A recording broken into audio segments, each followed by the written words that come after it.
Welcome to Extension Connection on Super Talk 1270. Thoughtful information and discussion with experts from both Burleigh and Morton County Extension Service offices. Extension Connection provides advice on family nutrition, issues in agriculture, lawn and garden, community leadership, homeowner concerns, and so much more. Live from the Super Talk 1270 studio, this is Extension Connection. Connection. We have the Morton County Extension staff here, Jackie Buckley, Vanessa Hoynes, and Carla Mickle. And Carla's feeling a little poorly. Yep. She just sounds a little poorly. Yes. She says Yeah. she doesn't feel bad. No, I don't feel bad. I just can't talk. She doesn't have the voice for radio. Right. Not today, anyway. We'd like to remind our audience that we are taping this program early. And so we are not live in the studio today on Wednesday. And so we're just going to go right to our little tidbits of information that we'll have. And I guess I'm going to visit, we'll kind of recap what we're going to be talking about. I'm going to talk about the attention to pesticide applicators, about a new rule that's possibly coming and more training that might be required if EPA has their way. Also the possibility of taking Dursban and Lorsban off the market. And then the rumors are true about DuPont and Dow Chemical Company. They've announced a merger. And so that's something that is new. There's a cow-calf management school set in for the Minot area. And then we'll talk a little bit about those holiday plants if we have time. Vanessa, how about you? Well, I have some upcoming programs after the first of the year I wanted to chat a little bit about. I have a falls prevention workshop series called Stepping On. Also a series for caregivers, powerful tools for caregivers that will happen after the first of the year. So we'll talk a little bit about those and give you some information about who should sign up and how to do that. Also, I have some tips about having a healthy holiday. So we'll talk a little bit about some food issues, because food's always a big part of our holidays. And then also some 10 tips to stay active this winter. Kind of going along with all those treats in the holidays, maybe we need to have some ways to also keep our activity up. There you go. And we made treats yesterday, it was on Sunday afternoon. And when you talk about being active, I was, of course, with some kids, and I put in 11,000 steps yesterday. So being active and baking all those fun Christmas treats are good to go. That's right. So I have some judging team information, hippology and archery start dates for events coming up. And of course, those are pretty popular events here in Morton County. We'll be talking about a great event for 4-H youth and others if they're interested in citizenship in action, an event usually held here in Bismarck, which this year is going to be held in Grand Forks. And then I have a sneak peek at all of the dates for 4-H camp. I was just going to run through, and that's what I have in the world of 4-H. Wow, it's hard to think of camping. I know. Because we just got, our ground is white. Yeah. So, but no, a pretty exciting camp schedule. They have a lot of new camps, and I'm trying to move some things around and make it so that there's something for everyone. So, great, yeah. Well, and they still can camp. Yes, because the absolutely. camp is still open. Yep. If people would like to reserve the facility, Especially for a family get together, holidays, those kinds of things. A beautiful place. If you're not familiar, it's along the Missouri River near Washburn. Great place to get together with family. Nice cozy fireplace, places to stay overnight if you need to, or just get together with a group. Yep. Yeah, they had a 4-H basic training coming up in January, of course, for Extension agents that are newer to Extension, and that's going to be held the middle of January. We've never held things out there in the winter, and North Dakota 4-H ambassadors just had their retreat here at the beginning of November, so nice to see that facility being used more year-round. Yep. Okay, the big news today is about the DuPont and Dow Chemical merger. It was announced this morning. The new firm, with a combined market capitalization of approximately $130 billion, and so they're going to be a big company, will now be known as Dow DuPont. This agreement entails a spinoff into 3 independently public traded companies. The firms will be an agricultural company that features products from both companies, such as the herbicide Sure Start from Dow and the fungicide approach from DuPont. Seed companies include DuPont's Pioneer Seed Group, and Dow's Mycogen seed brand. And so that is something that is very, very new. And I see on the web, these blogs that I'm on, that there's people that are for and against it. When you have these large companies come together, that's something that is very, that some people aren't very, very happy about. I would like to mention to pesticide applicators that might be listening, my countywide newsletter came out last week. And also, I just was going to recap some of the things that are in there. And we would like to let you know that EPA is working on implementing changes for pesticide certification, both commercial and private. These changes are quite drastic and will double the amount of time that you will be required to attend training. A brief summary of that is that increased training examination requirements. If the proposals are implemented without change, commercial and public applicators and dealers will have their training hours go from approximately 6 to 9 hours every 3 years to 12 to 15 hours. Another 6 or more hours would be added with the multiple categories. So if you're certified in more than one category, of course, the training requirements will go up. Private applicators will go from 3.5 to 6 hours every 3 years.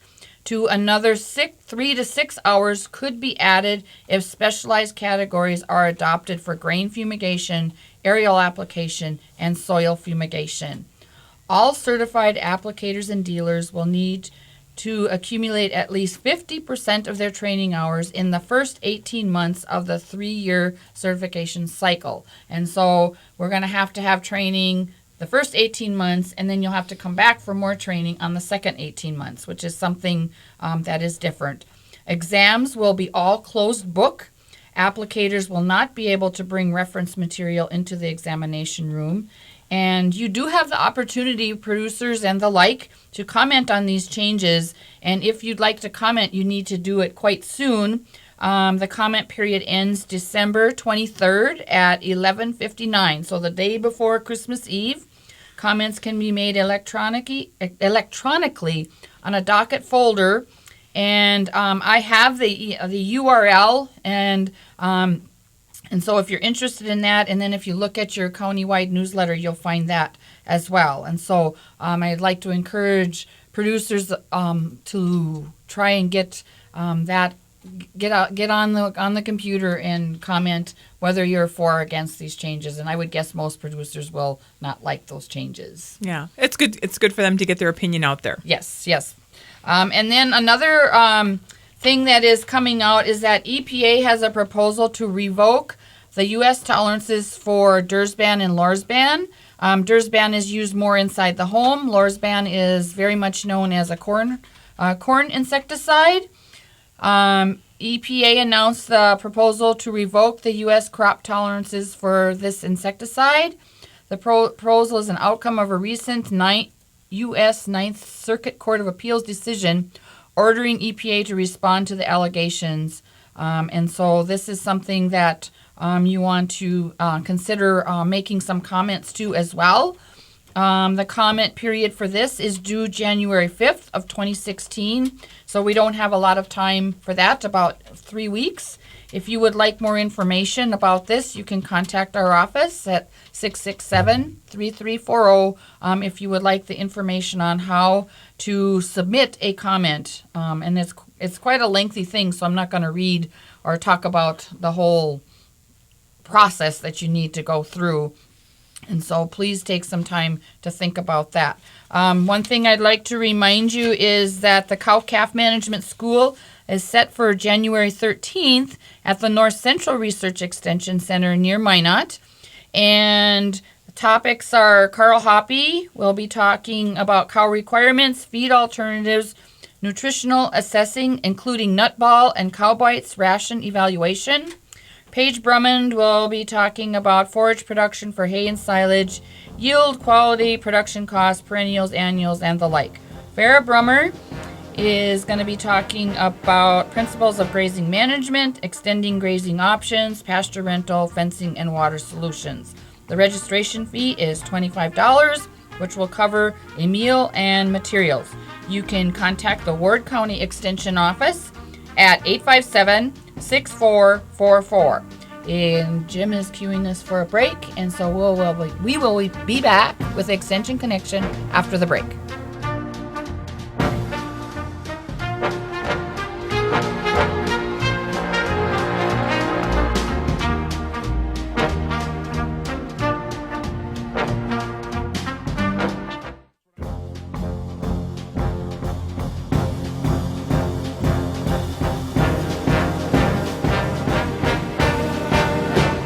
Welcome back to the Extension Connection, and this is Jackie Buckley and the rest of the Morton County staff. They're here this morning, and we're taping our program for Wednesday.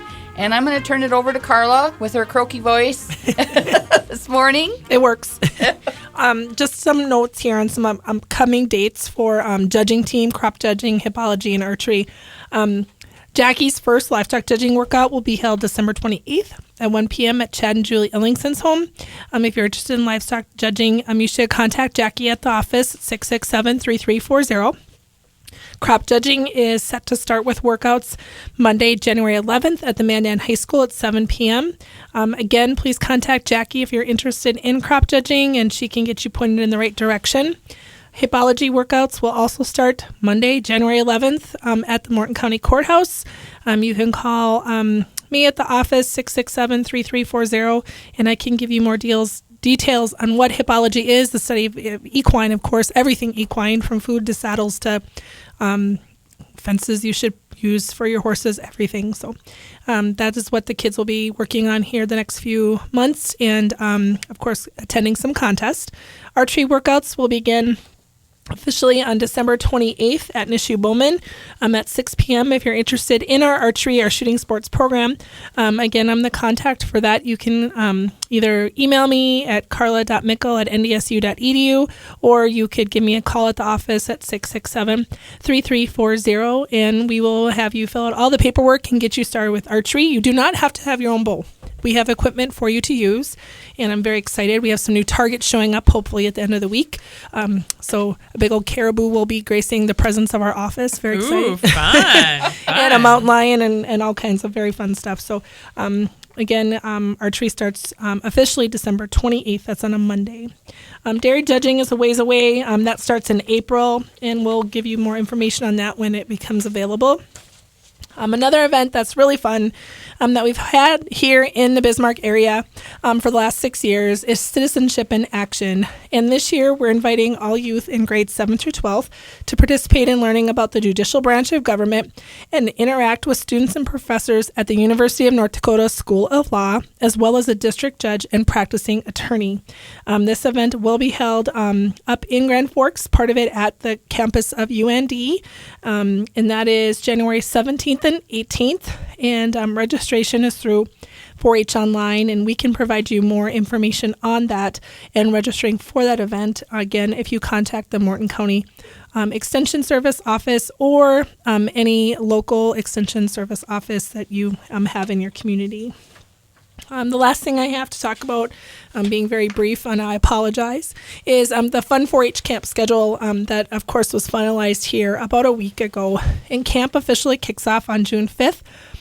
We have outdoor skills and all archery camp and a fish camp. And so something new this year, Adrian is braving it and taking kids fishing and teaching them all about fishing. So that should be a very interesting camp. Yep.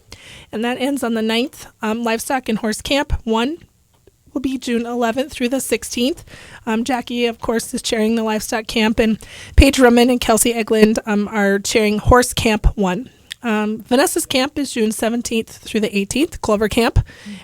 Always the little bugs. Yes, very popular camp. Vanessa had a lot of people last year, probably more than what we've ever had, really. The 19th through the 23rd is You're the Chef Camp, and a maker's market, and that's where kids, each day be involved in a project. We'll split the group up into 3, and you'll either be working on a science project, a photography project, or a woodworking project. And then the next day, if you did science day 1, you would do photography day 2, and then woodworking on day 3. And so you'll get to take projects home that are involved or evolved from those different areas of study, and something that you can show at your local county achievement days and take to the North Dakota State Fair. And so that's a brand new camp. Wish I Had a Horse Camp and Survivor Camp are June 26th through the 30th. Great Outdoors Camp, a shorter camp for those campers who might not be able to stay 4 nights away from home. This one here is a couple nights away from home. That's July 5th through the 7th. Horse Camp 2 is July 10th through the 14th, and that is also with an adventure camp. Military Camp, we're very pleased the Military Camp is coming back again this year, and that'll be July 17th through the 21st. We have another Clover Camp since Vanessa was so popular, and we decided to add Clover Camp 2, and that is July 22nd and 23rd, so right before the North Dakota State Fair. We do not camp the week of the North Dakota State Fair. July 31st through August 4th, we have an adventure camp, and then You're the Chef camp for those older youth. And then our camp wraps up the week of August 7th through the 11th with an adventure camp and a Junkinit camp. And Junkinit camp is brand new. That is where kids will be repurposing different items, whether it be an old chair they might have, or silverware or dishes, or I don't know what is all planned, but it'll be taking everything old and making it new again and usable. So brand new camp, August 7th through the 11th. And so that is our camping season in a nutshell. A lot of 4-H events here starting up the beginning of January. And if you're interested in becoming involved in the 4-H program in Morton County, you can contact our office. And one more time, the phone number, 701-667-3340. And I'm going to hand it back over to Vanessa. Okay, yeah, I will just take a few minutes to talk about some of the upcoming programs I have after the first of the year. The first one is called Stepping On, and it's a falls prevention workshop for, if you know of anybody who lives in their home, is over 60, maybe they have fallen in the last year or so and are a little bit less sure-footed, or maybe they aren't to that point and they want to make sure that they stay strong and confident and can move around both their home and their community. This might be the type of series for them. We're going to be meeting Tuesday afternoons beginning January 19th. And it is a series, so we'll be meeting for 7 weeks in a row. The program does include not only learning about how to prevent falls, but also doing some exercises with, we have a physical therapist that's coming to join us for that series. April Bergen, who is with a physical therapist from Dakota Physical Therapy here in Mandan.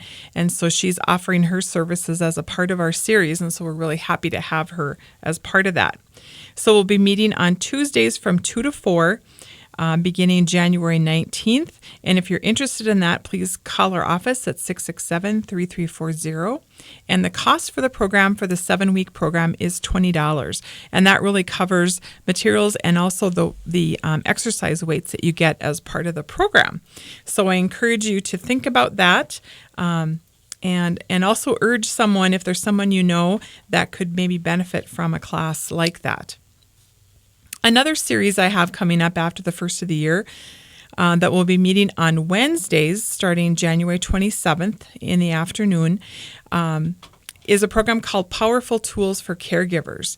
And I think we all probably know of folks who take care of someone else, a loved one, a spouse, other family member, a friend. And caregiving can be a very stressful, very draining experience for folks, even though they're wanting to do the best and take care of their loved one in the best way they can. Many times it's more than we can handle. And so this series helps to give you some tools to keep yourself healthy, to keep yourself less stress, and learning some ways to kind of get around and get through those harder times. It's great because it's also an opportunity to get together with other folks who are in similar situations, and many times we learn so much from others that are in a similar situation. And so we'll talk about reducing stress, trying to help you balance your personal and your personal life with the things that you're needing to do for your loved one, and giving you some ways to deal with those and tackle some of those tough decisions that you need to make. Can even be trying to, if a loved one is still driving, but yet you feel maybe shouldn't be driving, how to start that conversation, for example. And so this class is going to be offered again on Wednesdays starting January 27th in the afternoon from 2 to 3:30. And if you're interested in this program, the registration fee is $50. Although if that is a barrier for you, we can sure visit with you about helping you out with that also. And we'd be happy to have you call us and we'll visit with you about that. And our number at the office again is 667-3340. So those are two of the programs I have coming up after the first of the year. We are going to take a break here, and when we come back, we'll be talking about some healthy holiday tips to keep us not only watching what we're eating, but then also to keep us active.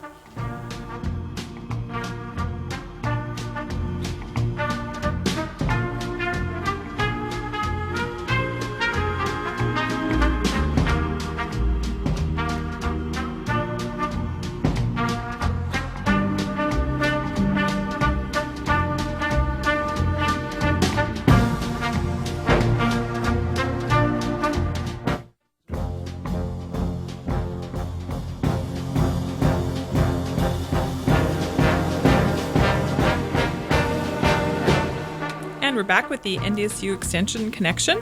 This is the Morton County Extension Office. Vanessa Hoynes with Carla Mickle and Jackie Buckley.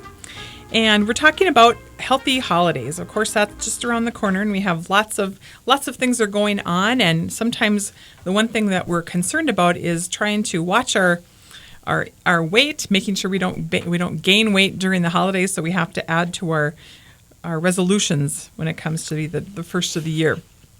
And so here are some tips to consider for having that healthy holiday. The first one is to keep the celebration simple. If you are having family or friends over, consider, instead of making a huge heavy meal, consider doing something like a soup and bread and salad potluck. And I do have a recipe for tomato basil soup that is actually a large enough recipe to serve about 50 people. And so you'll find that online if you go to our NDSU Extension Service website for Morton County. That will be out there for you to take a look at. So thinking about something like that a little bit lighter when you're having friends and folks over. Also, having fun with your menu ideas. Find some ways to feature fruits and vegetables and whole grains and other foods that are high in fiber, because they not only are good choices for us, but then they also help to fill us up. So we have less room for those high-calorie, low-nutrition foods that we like to fill up on during the holidays. So think about red and green apple wedges with perhaps like a lemon yogurt dip, or maybe make parfaits layering non-fat vanilla yogurt with frozen red berries. That would be very attractive and Christmassy. Pomegranate seeds sprinkled over kiwi slices. Again, that fun red and green, or spinach dips served with red and green pepper strips, and also some whole grain pita chips. So lots of different ways. Think about some things that are favorites and ways you can add some twists of holiday cheer to them. Also, slim your recipes. There are lots of ways to choose some lower fat versions of some of the ingredients, whether it's cream cheese or substituting plain non-fat yogurt for mayonnaise or sour cream. That can definitely reduce those high-fat kinds of dips that we have during the holidays. Also, choosing baked chips instead of fried chips can be a benefit. While you're baking, you can reduce the sugar in most baked goods and desserts, usually by 1/4 to 1/3. And this reduction does work best if you're making things like quick breads or cookies or pie fillings or custards, puddings, or fruit crisps.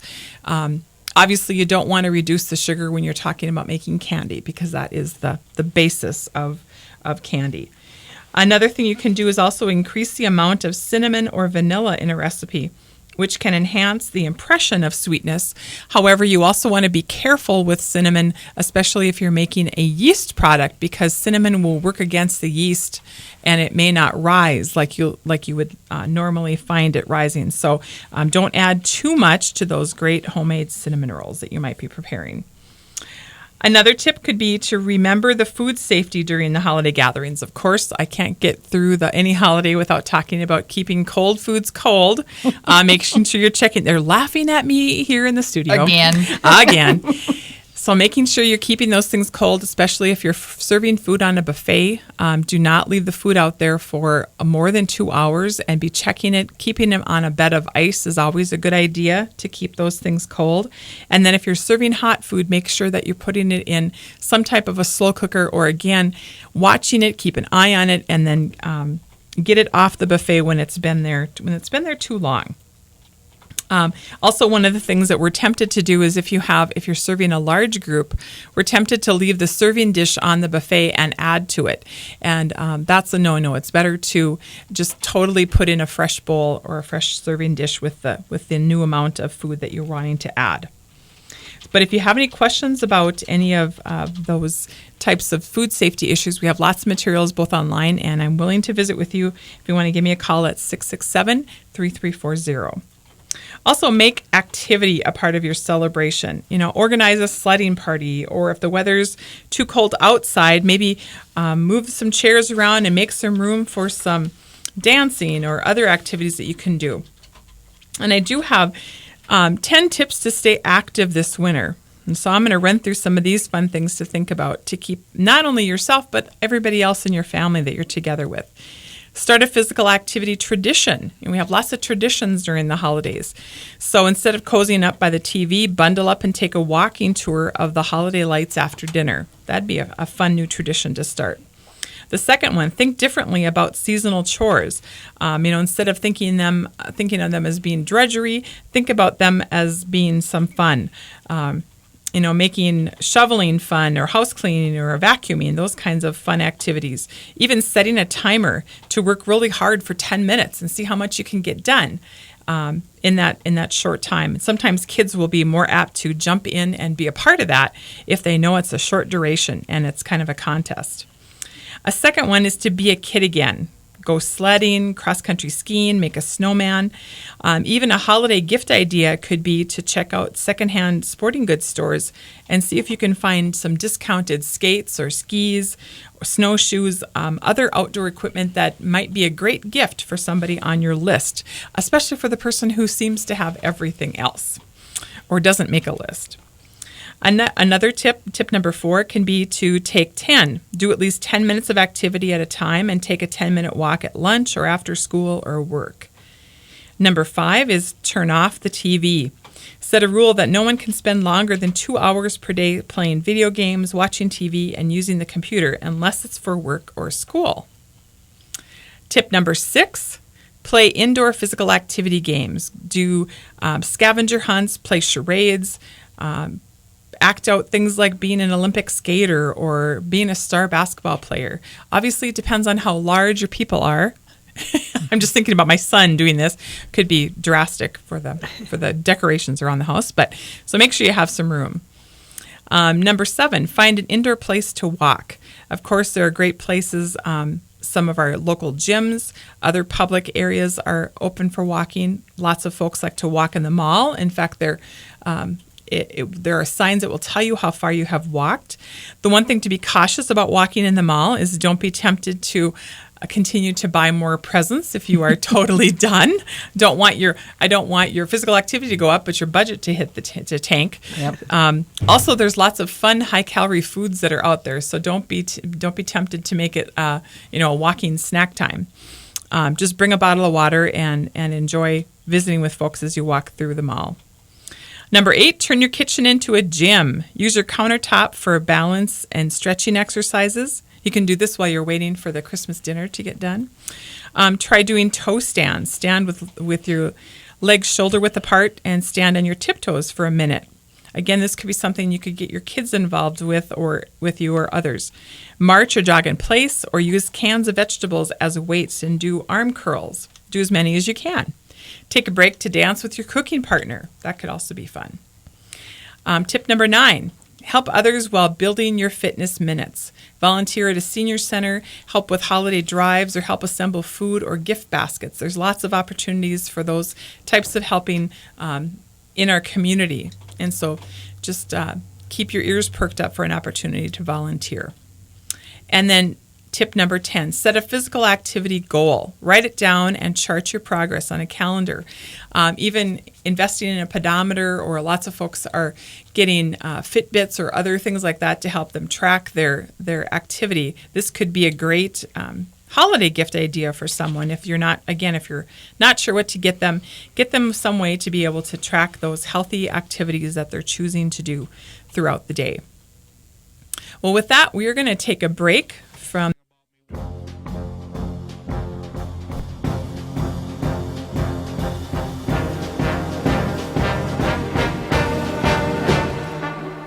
Welcome back to the Extension Connection, and we're going to visit a little bit about Christmas cactuses and poinsettias. And for years, we've heard frantic calls of Christmas cactus caretakers, and actually, I've had several calls about how to take care of them. One guy said, well, they're not blooming. One said the bulbs are coming off. So holiday cacti are known for those colorful, tubular flowers and ease of care. They include Christmas, Thanksgiving, and Easter cacti.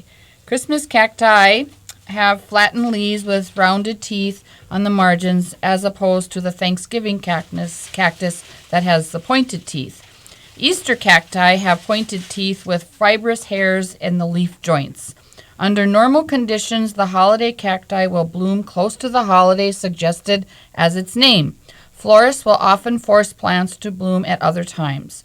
To make things really confusing, most of the Christmas cactuses are sold actually are actually Thanksgiving cactus and will bloom in subsequent years at Thanksgiving time. So don't be surprised if the plant you bought last year at Christmas time is blooming now. They are easy to care for once you realize that they're not sun-loving. They're not the sun-loving, drought-loving cacti of the desert. In their native range, they live in the rainforest, and so in the Organ Mountains of Brazil. And so they live in tree branches, happily rooted in accumulated organic debris. So they actually feed off of organic material. They don't dying or decaying. And so in that rainfall amount varying from 17 inches per month in December through March, with just 3 inches per month in the dry season. Is a common concern in the holiday cactus is that it's no longer blooms. Getting them into flower requires a little understanding of what makes that plant tick. Holiday cacti are short day plants, meaning they bloom when nights are at least 14 hours long and daylight periods are between 8 to 10 hours for a period of 6 weeks. Street lights or indoor lighting can disrupt that dark period, so they should be covered. So you either cover them with a paper box or you put them in a closet at night so that they get that dark period. They also prefer a prolonged cool temperatures between 50 to 55 degrees Fahrenheit. No flowers will form at night temperatures above 68 degrees Fahrenheit regardless of light length. And so this gentleman that talked to me about this, he said that his were falling off. And I said, well, what temperature do you have your house? And he said, well, it's usually about 70 degrees at night. And I said, you need to turn your heat down because it's just too warm for them. And I guess my husband and we turn ours down to about 62, 63 at night because we like to sleep when it's cool and have more covers. So I don't know if he was going to do that, but he was going to see if he could figure something out. Holiday cacti can be placed in a shady spot in the garden in the summer, so you can put them outside. And then they can be outside or in a heated porch until temperatures get just below 50 degrees. The naturally longer nights and cool temperatures in late summer will encourage flower development. Grandma may have virtually ignored them in a spare bedroom or garage when temperatures were cool and no lights used at night. Once the plants are in flower, they should be kept in bright, indirect light. Day temperatures 70 degrees Fahrenheit and evening temperatures 60 to 65 degrees are considered ideal. Once the flowers fade, continue to grow the plant as a houseplant. Soil should be well drained and most containers soils will work. Fertilize monthly between April and October with a complete houseplant fertilizer. Prune plants in June to encourage branching and more flowers. Just remove a few sections of each stem with your fingers or a sharp knife. The removed pieces can be rooted in moist vermiculite and can you make more plants. The common problem with Christmas cacti is dropping unopened flower buds, which may be caused by low humidity, a sudden change in temperature or light, or that the soil is too dry. And so what happens is a lot of us go and buy this plant around Thanksgiving time or whatever, and then you bring it home and the buds start dropping off. Well, it's probably due to a drastic temperature change, and when you think about it, they came from the greenhouse, then they went to the truck, and then the truck into the greenhouse, or the local greenhouse or discount box store, and then they went from there into your car, into your house. And I know the temperatures have been pretty nice outside, but you want to think about all the temperature changes those plants have gone through, and that might cause some stress. The major disease is stem and root rot. Plants appear wilted and dull gray-green with water-soaked dead areas near the soil line, often with faded reddish margins. Stem leaves will often fall off. Avoiding excessive watering to prevent that. Cut out infected areas, repot in a clean soil, and hope your relatives have more success. And so, we want to make sure that we take care of that a lot. Take care of those Christmas cactus. And a little bit about the is it poinsettia or is it poinsettia? Mm. You know, that's what everybody potato. Yes, right. It's the Christmas plant. It's popular in many American homes. Introduction of long-lasting cultivars, the popularity of the poinsettia was increased significantly. It was introduced in the United States in 1825, by the first U.S. ambassador to Mexico, who obtained plants from the wilds of southern Mexico. The common name for the exotic plant poinsettia came from Joel Robert Poinsett, who was the ambassador, and it came from his last name. It's actually, for those of you that are producers that might be listening, its scientific name is euphorbia, so it's got the same scientific name as leafy spurge. You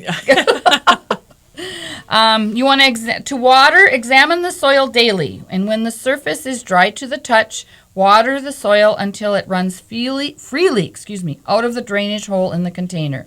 The amount of water recommended in a table that I have is used for various size containers. If a saucer is used, discard the water that collects in it. Do not leave the plant in standing water. And so, as we were talking off the air, Vanessa, is that they don't really like wet feet. Mm-hmm. Is that what we're talking about? Yeah. Overly wet soil lacks sufficient air, and which results in root injury. And so, a lot of people that are buying poinsettias right now, they're getting them with those little sleeves on them. And so really, they probably, when they water them, they need to take them out of that sleeve because the sleeve is collecting any water that's going through. Right. And, take that sleeve off. If you want to put a saucer underneath it and then put some kind of a decoration over it, mm-hmm. that would really help. Or poke holes in that sleeve in the bottom would work too. Right. And then you can get decorative plates, mm-hmm. To put underneath. But yes, don't let them sit in water. If you obtain a poinsettia for your home, place it in a sunny window where it will have the most available light. A window that faces south, east, or west is better than one facing the north. Do not let any part of the plant touch the cold window pane because this may injure it. So poinsettias do not like cold. So we want to keep the plant in bloom, maintain the temperature at 65 to 70 degrees. Because diseases are more prevalent if it gets cooler than that. And you can reflower them, and poinsettias are a short day plant as well, and so you would need to put them in the dark in October for a period of about 6 weeks in order to get those plants for the bracts actually to turn red. And of course we have pink, we have white, we have red. Teal, turquoise, there's all different colors. Yes, there are. So the plant breeders have been busy. And so the actual flower is the inside of that colorful bract. And so it's like leafy spurge. It's not the The true flower is not the colored part. And so Jim is cueing us for a break. And Vanessa and I, of course, we're going to root for the Bison. And so will Carla. There's one more game before we head to Texas. Hopefully. Once again, the road to Texas goes through the Fargo. dome. Yes, isn't that nice? And we will be back in 2 weeks with the Extension Connection. And wishing everybody a holiday, because we're going to have a happy holiday in between now and when we come back. Yeah, we won't. Yeah, it'll be New Year's just about when we get back. Yeah. So everybody have a safe holiday travel time and keep those foods safe. Got to get it in one more time. Okay. And thank you, Jim. And we'll talk to you in a couple weeks.